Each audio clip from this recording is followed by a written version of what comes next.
Hello friends, Saman Gupta mathematics and physics classes में आपका स्वागत है। और मैं आज आपके सामने पुनः एक नए टॉपिक के साथ उपस्थित हुआ हूं और उम्मीद करता हूं कि मेरे द्वारा निर्मित आज का यह वीडियो भी आपको अच्छा लगेगा। स्टूडेंट्स, मेरे वीडियो को अंत तक देखिएगा और अगर आप नए सब्सक्राइबर हैं तो आप पहले मेरे चैनल को सब्सक्राइब कर लें, बेल आइकन्स दबाएँ ताकि मेरे आने वाले वीडियो का हर नोटिफिकेशन आपको पहले प्राप्त हो सके। स्टूडेंट, टॉपिक है वो है magnetic field at the centre of circular coil current carrying current, अर्थात धारावाही वृत्तीय कुंडली के केंद्र पर चुंबकीय क्षेत्र या चुंबकीय क्षेत्र की तीव्रता। स्टूडेंट एंड फ्रेंड्स, इस टॉपिक को बताने से पहले मैं आपको यह बता दूं कि यह टॉपिक भी ऑस्टर्ड के प्रयोग पर आधारित है और यह बायो-सेवर्ट नियम का दूसरा अनुप्रयोग है। ठीक है, दूसरा अनुप्रयोग। पहला अनुप्रयोग हमने अपने पिछले कक्षा में आपको बताया था, वो था लंबी रेजुरेखीय धारावाही चालक के कारण ठीक चुंबकीय क्षेत्र की तीव्रता। आज का टॉपिक है धारावाही वृत्तीय कुंडली के केंद्र पर चुंबकीय क्षेत्र की तीव्रता। चुंबकीय क्षेत्र की तीव्रता के लिए मैं आपके सामने दो डायग्राम प्रेजेंट किया हूं स्टूडेंट। एक डायग्राम ये है और एक डायग्राम ये है। इस डायग्राम के बारे में मैं आपको बाद में बताऊंगा, फिलहाल मैं इसके बारे में आपको बता दूं। स्टूडेंट एंड फ्रेंड्स, होता क्या है कि जब किसी चालक तार को वृत्ताकार आकृति में मोड़ दिया जाए और वृत्ताकार आकृति में मोड़कर उसे किसी गत्ते या कुट्ठे पर एक समान होल में, मतलब छिद्र में डाल दिया जाए दोनों सिरों को, और दोनों सिरों के बीच में किसी संधारित्र और सेल की सहायता से या केवल सेल की सहायता से भी जोड़कर उसमें धारा प्रवाहित करते हैं तो उसके चारों ओर चुंबकीय क्षेत्र उत्पन्न हो जाता है। उस चुंबकीय क्षेत्र के प्रभाव से या उस चुंबकीय क्षेत्र में वृत्ताकार सकेंद्री वृत्त के रूप में बल रेखाएं उत्सर्जित होती हैं। अब ये बल रेखाओं को मैंने यहाँ पर वृत्त के आकार में दिखाया है कि स्टूडेंट ये चालक तार है जिनमें संधारित्र और सेल जुड़ा हुआ है, श्रेणी क्रम में धारा प्रवाहित किए हैं। इसमें हम धारा प्रवाहित करने पर इस चालक तार के दोनों सिरों पर वृत्ताकार सकेंद्री वृत्त के रूप में, देख रहे हैं ना, जो है ये बल रेखाएं हैं स्टूडेंट एंड फ्रेंड। ठीक है, जैसे जैसे इन बल रेखाओं की दूरी केंद्र से दूर होती जाती है वैसे वैसे इन बल रेखाओं का आकार जो है वो कर्व का आकार कम होते जाता है। कर्व मतलब जो चाप के आकार का है, जो वृत्ताकार आकृति प्राप्त होती है वो धीरे धीरे कम होते जाती है।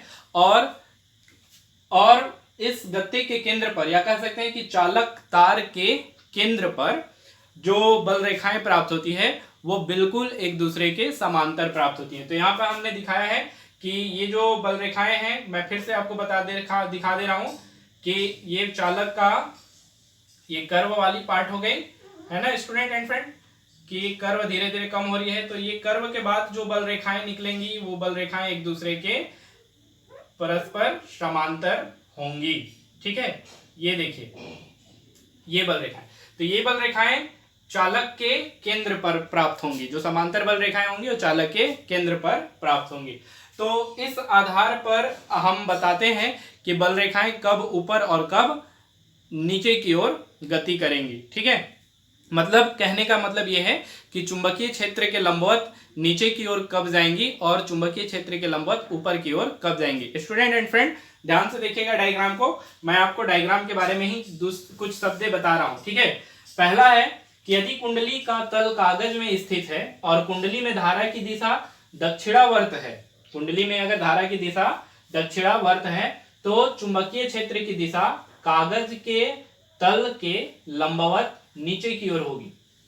कागज के तल के लंबवत नीचे की ओर होगी चुंबकीय क्षेत्र की दिशा। ठीक है, और दूसरा है कि इसके विपरीत यदि धारा की दिशा वामावर्त है, वामावर्त का मतलब होता है एंटी क्लॉकवाइज, दक्षिणावर्त का मतलब होता है क्लॉकवाइज। ठीक है, तो एंटी क्लॉकवाइज अगर है धारा की दिशा तो ऐसी स्थिति में चुंबकीय क्षेत्र की दिशा कागज तल के लंबवत ऊपर की ओर होगा। ठीक है ना, तो ये दो चीज आप कंफर्म रखिएगा स्टूडेंट एंड फ्रेंड। अब हम चलते हैं इस डायग्राम के बारे में आपको बता दें। ठीक है, धारावाही वृत्ताकार कुंडली के केंद्र पर चुंबकीय क्षेत्र की तीव्रता ज्ञात करने के लिए हमको मुख्य डायग्राम इसकी जरूरत पड़ेगी, जिसमें यह बताया गया है कि माना एक्स वाई एक अनंत लंबाई का या स्मॉल एल लंबाई का चालक तार है जिसको वृत्ताकार आकृति में मोड़ा गया है, और वृत्ताकार आकृति में मोड़ने के पश्चात उसमें आई धारा प्रवाहित कर दिए हैं। माना वृत्त का केंद्र या वृत्ताकार चालक का केंद्र O है। तब इस चालक को कई छोटे छोटे अल्पांशों में बांटा जा सकता है। अल्पांश का मतलब छोटा छोटा भाग, ठीक है। तो इसमें हमने एक अल्पांश की कल्पना की ए बी, जिसकी लंबाई dl है। ए बी कोई अल्पांश है जिसकी लंबाई dl है और केंद्र से अल्पांश की दूरी स्मॉल r है, तब इसके परिधि पर बना कोण 90 डिग्री का होगा। तो स्टूडेंट इस पूरे वृत्ताकार को कई छोटे छोटे अल्पांश में इस प्रकार से बांट सकते हैं कि नहीं, ए बी हो गया, बी सी हो जाएगा, सी डी हो जाएगा, डी ई हो जाएगा, ई एफ हो जाएगा। तो इस प्रकार से हम पूरा एक राउंड चल सकते हैं। तो जब किसी भी वृत्त पर यहां से हम चलना प्रारंभ किए और एक राउंड बाद पुनः यहीं पहुंच गए, तो हमारे द्वारा तय की गई दूरी वृत्त की परिधि होता है। अब परिधि में जो वृत्त की त्रिज्या होगी उसका मान रख देंगे। अगर वृत्त की त्रिज्या हमने यहाँ पर r लिया है तो 2 पाई r हो जाएगा। अगर हम वहां पर a लेंगे तो 2 पाई a होगा। अगर हम वहां पर d लेंगे तो 2 पाई d हो जाएगा, ठीक है। तो इस बात को आप ध्यान रखिएगा। फिलहाल मैं ये जो छोटे छोटे अल्पांश में बांट रहा था उसको मिटा दे रहा हूं, क्योंकि ये हमारे डायग्राम के लिए उपयोगी नहीं है, केवल हमारे डायग्राम के लिए ए बी ही उपयोगी है, ठीक है। तो अब मैं आपको बायो-सेवर्ट के अनुप्रयोग के आधार पर इसको हल करने जा रहा हूं। ध्यान दीजिएगा, जितना मैंने बोला उतना ही आप लिखेंगे, ज्यादा आपको फिजिक्स में लिखने की जरूरत नहीं है। डेरिवेशन करने चलते हैं, ठीक है स्टूडेंट। चलते हैं बायो-सेवर्ट के नियम से।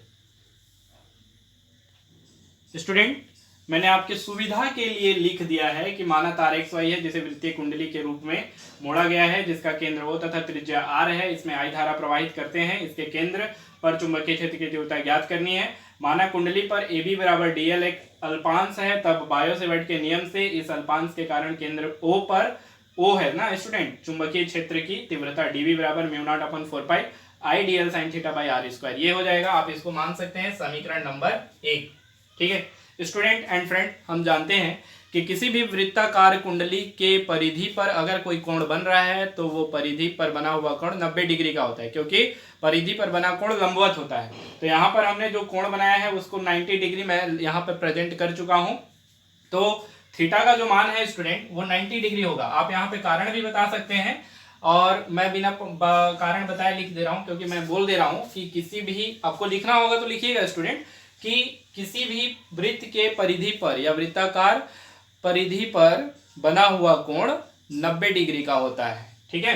90 डिग्री π/2 रेडियन का। तो चूंकि डायरेक्ट यहाँ पे लिख दे रहे हैं थीटा इक्वल टू 90 डिग्री या π/2 रेडियन भी लिख सकते हैं आप।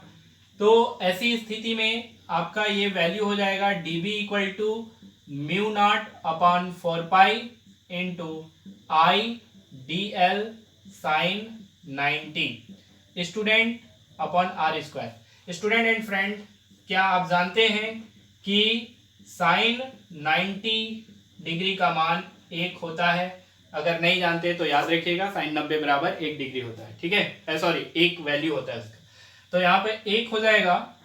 1 होने के कारण dV इक्वल टू आप बता सकते हैं μ0/4 pi into I dl upon r square. Sine 90 का मान 1 में गुणा कर दिए स्टूडेंट, तो ये मान आपका प्राप्त हो जाएगा। इसको मान लीजिए समीकरण नंबर 2, ठीक है। अब स्टूडेंट मैंने आपको कहा कि इस वृत्ताकार कुंडली को कई छोटे छोटे अल्पांशों में हम बांट सकते हैं। अगर मान लिया जाए स्टूडेंट कि AB अल्पांश के कारण, अल्पांश AB के कारण उत्पन्न चुंबकीय क्षेत्र की तीव्रता B1 है, ठीक है, सॉरी dB1 है। अब यहाँ पे एक अल्पांश और लिए C हो गया, एक अल्पांश और लिए D हो गया, है ना, एक अल्पांश और लिए E हो गया। तो देखिए स्टूडेंट, AB के कारण dB1 आ गया। अगर BC अल्पांश लें तो BC अल्पांश के कारण dB2 हो जाएगा। फिर C और D अल्पांश के कारण dB3 हो जाएगा। D और E अल्पांश के कारण dB4 हो जाएगा। इस प्रकार से जितने अल्पांश आएंगे उतने सबका मान बढ़ता जाएगा। तो ऐसी स्थिति में हम पूरे वृत्त का, मतलब पूरे वृत्त को कई अल्पांशों में बांट दिए, तो प्रत्येक अल्पांश के कारण वृत्त के केंद्र पर उत्पन्न चुंबकीय क्षेत्र की परिणामी तीव्रता अगर मान लिया जाए कि dB है, ठीक है, तो dB इक्वल टू क्या हो जाएगा, dB1 plus dB2 plus dB3 plus dot dot dot अनंत तक जाएगा, जितने अल्पांश होंगे उतना पूरा जाएगा, ठीक है। तो जब सब बराबर मान आएगा, क्योंकि प्रत्येक अल्पांश से O की दूरी क्या होगी, बराबर होगी, ठीक है स्टूडेंट। इसलिए सबका या सबके द्वारा केंद्र पर उत्पन्न चुंबकीय क्षेत्र का मान बराबर होगा dB1 बराबर mu naught upon 4 pi IDL by r square, dB2 equal to mu naught upon 4 pi IDL by r square, dB3 equal to mu naught upon 4 pi IDL by r square, सबका मान बराबर आएगा। तो ऐसे मान जब बराबर आने लगते हैं तो हम सबको जब जोड़ते हैं तो जोड़ने के लिए हम समीशन का प्रयोग करते हैं। समीशन मतलब सिग्मा। हम इसको ये बता सकते हैं कि अगर परिणामी तीव्रता B हो तो B बराबर, ये जो dB है स्टूडेंट वो B हो जाएगा, B बराबर समीशन dB। dB मतलब dB1 plus dB2 plus dB3 continue हो जाएगा। तो इस टर्म को मैं यहां लिख दे रहा हूं ताकि आपको समझ में आ जाए, ठीक है स्टूडेंट। हमने लिख दिया है समीशन dB हो गया। अब dB का मान इक्वेशन 1 से रख देंगे, यहाँ पे लिख देंगे या B बराबर समीशन dB बराबर क्या है स्टूडेंट, यहाँ देखिए mu naught upon 4 pi IDL by r square, ठीक है। देखिए student r square I mu naught upon 4 pi ये समीशन से बाहर हो जाएगा, तो केवल हमारे पास बचेगा या B equal to mu naught upon 4 pi I upon r square, ठीक है। समीशन में बच गया summation DL। Student and friend summation DL का मतलब परिधि लिख लेंगे, चूंकि summation DL equal to 2 pi R वृत्त की परिधि, वृत्त की एकदम सब कुछ लिख दीजिए स्टूडेंट ताकि जांचने वाले को भी समझ में आ जाए। इसलिए अब यहां पर हो जाएगा B equal to mu naught I into 2 pi R और बट्टे में हो जाएगा 4 पाई इंटू R का स्क्वायर। तो स्टूडेंट देखिए ये पाई से पाई कट गया, 2 1 जा 2 और 2 2 जा 4 कट गया, R से एक ठो R कट गया, है ना। तो स्टूडेंट एंड फ्रेंड हमारे पास बच गया, इसको मिटा दे रहा हूं स्टूडेंट, हमारे पास जो बचा है वो हो गया B बराबर, यहाँ पे अतः लिख लीजिए अगर लिखना चाहें तो, hence B equal to mu naught ऊपर में बच गया, I ऊपर में बच गया, अपॉन में 2R बच गया। स्टूडेंट एंड फ्रेंड्स अगर हम ये बताएं कि इस तार में या चालक तार में फेरों की संख्या अगर n है, अगर बताएं तो, नहीं तो अगर n नहीं लिखना चाहते हैं तो यही आपका रिजल्ट हो जाएगा स्टूडेंट। समीकरण नंबर 1 अगर ये बताएं इसका मात्रक होगा वेबर प्रति मीटर स्क्वायर। अगर चालक तार में फेरों की संख्या n होगी तो ऐसी स्थिति में बता सकते हैं B बराबर mu not NI upon 2R, ठीक, केवल n का मल्टीप्लाई कर देंगे और वेबर प्रति मीटर स्क्वायर यूनिट चढ़ा देंगे। तो ये वृत्ताकार कुंडली के या धारावाही वृत्तीय कुंडली के केंद्र पर चुंबकीय क्षेत्र की तीव्रता का सूत्र हो जाएगा। जब कुंडली में n फेरे होंगे तो ये होगा, और अगर बिना फेरे का लिखेंगे तो ये होगा, ठीक है स्टूडेंट एंड फ्रेंड। आंकिक सवाल बताने से पहले स्टूडेंट मैं आप लोगों को बता दूं कि अगर हम यहाँ पे काट पीट ना करें तो ये टर्म जो है वो होता है B equal to mu naught upon 4 pi I 2 pi R N upon R का स्क्वायर, ठीक है। तो ऊपर का एक R से नीचे का एक R कैंसिल कर दीजिए। स्टूडेंट पिछले कक्षा में मैं आपको बताया था कि mu naught upon 4 pi equal to होता है 10⁻⁻7, है ना। न्यूटन प्रति एम्पियर स्क्वायर था, न्यूटन प्रति एम्पियर स्क्वायर, ठीक है। तो इस मान को जब हम यहाँ पे रखते हैं तो ये होता है b इक्वल टू 10⁻⁷ आई रहेगा, आई 2 पाई रहेगा, n रहेगा और अपॉन में केवल r। तो ये भी आपका वृत्ताकार कुंडली या धारावाही वृत्तीय कुंडली के केंद्र पर जब आप मान निकालेंगे चुंबकीय क्षेत्र की तीव्रता, तो ये भी आप लिख सकते हैं। ठीक है, चलिए चलते हैं न्यूमेरिकल सवाल में। स्टूडेंट एंड फ्रेंड्स, ये बताया गया है कि एक समतल वृत्तीय कुंडली का व्यास 10 सेंटीमीटर तथा फेरों की संख्या 25 है। यदि इसमें 4 एम्पियर की धारा प्रवाहित की जाए तो इसके केंद्र पर चुंबकीय क्षेत्र की तीव्रता ज्ञात कीजिए। स्टूडेंट, बहुत सिंपल सा सवाल लिया हूँ जिसमें सब कुछ दिया गया है, आपको बस फार्मूले पे रखकर सॉल्व करना है। ध्यान रखिएगा स्टूडेंट कि आपको क्वेश्चन जो पूछेगा वो कई तरह से पूछ सकता है। न्यूमेरिकल का ये एक सिद्धांत है कि वो सिंपल ना पूछ के घुमाकर फिर पूछ दे, पीछे का आगे, आगे का पीछे, कुछ अलग वैल्यू दे दे। तो स्टूडेंट ध्यान देंगे, यहाँ से यहाँ तक मतलब व्यास 10 सेंटीमीटर है। जब आप इसकी त्रिज्या ज्ञात करिएगा तो 5 सेंटीमीटर आ जाएगा। ठीक है, एम्पियर जो I बराबर बह रहा है वो 4 एम्पियर की धारा बह रही है ना। इसमें तार के फेरों की संख्या n बराबर 25 दी हुई है। ठीक है स्टूडेंट एंड फ्रेंड, हमारे पास फार्मूला है b equal to mu naught के प्लेस पे 10⁻⁷ भी आप रख सकते हैं, है ना। तो हम 10⁻⁷ इंटू है होता है स्टूडेंट, अभी हमने सॉल्व किया है इक्वेशन, वो इक्वेशन है 2 पाई NI अपॉन R। ठीक है, आपको वैल्यू रखने से पहले सबकी वैल्यू निकालनी पड़ेगी। देखिए क्या दिया है, R equal to sorry student D equal to, D मतलब व्यास, डायमीटर 10 सेंटीमीटर। तो R इक्वल टू हो जाएगा 5 सेंटीमीटर। सेंटीमीटर को मीटर में कन्वर्ट करेंगे तो लिख सकते हैं या R equal to 5 into 10⁻⁻² metre. और कुछ बदलने लायक तो दिख नहीं रहा है स्टूडेंट, इसलिए डायरेक्ट फार्मूले में रख देते हैं। इसलिए B equal to 10⁻⁷ into 2 into pi का मान होता है स्टूडेंट, पाई का मान होता है 3.14 या 22/7 भी आप लिख सकते हैं। तो यहाँ पे 3.14 लिख ले रहे हैं। n का मान 25 और i का मान 4, पूरे के अपॉन में r का मान 5 इंटू 10⁻⁻²।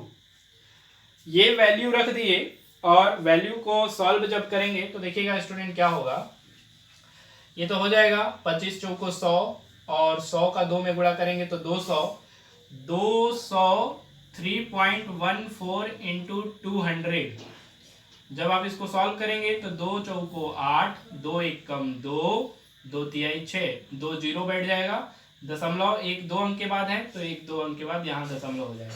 ठीक है स्टूडेंट, अब देखिए इसको 5 से भाग दे देंगे, ये 5 से भाग चला जाएगा तो 5 एकम 5, 5 1 जा 5, 1 डॉफ होगा 2 डॉफ। ठीक है, 1 बचेगा 2 डॉफ होगा। फिर 5 2 जा 10, सब्ट्रैक्ट करेंगे 2 सब्ट्रैक्ट होगा 8 डॉफ होगा। फिर 5 5 जा 25, सब्ट्रैक्ट करेंगे 3 बचेगा 0 डॉफ होगा, यहाँ पे दशमलव लग जाएगा।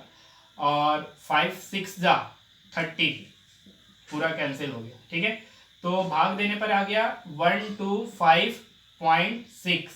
ठीक है स्टूडेंट, अब 10⁻⁻² है, 10⁻⁷ है, तो आप जब इसको सॉल्व करेंगे तो 10⁻⁷ प्लस 2 हो जाएगा, ये नीचे वाला ऊपर जाएगा प्लस 2 हो जाएगा। तो 7 में से 2 सब्ट्रैक्ट होगा तो 10⁻⁵ बचेगा। आप लिख सकते हैं स्टूडेंट यहाँ पर b इक्वल टू 125.6 इंटू 10⁻⁵।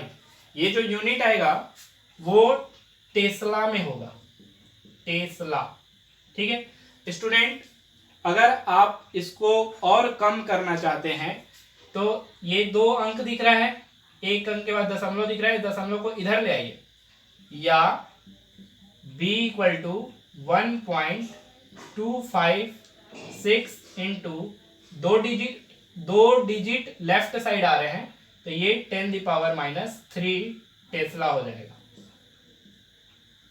ठीक है, तो ये इसका आंसर होगा। जितना डिजिट हम लेफ्ट साइड आएंगे उतना ये कम होगा, और अगर राइट साइड जाएंगे तो ये बढ़ेगा। ठीक है स्टूडेंट, उम्मीद करता हूं कि आपको मेरे द्वारा बताया गया यह टॉपिक समझ में। अगर आप मेरे द्वारा बनाए गए इस वीडियो से संतुष्ट हैं तो आप मेरे चैनल को सब्सक्राइब करें और बेल आइकन्स दबाएं ताकि आपको हर वीडियो का नोटिफिकेशन प्राप्त हो सके।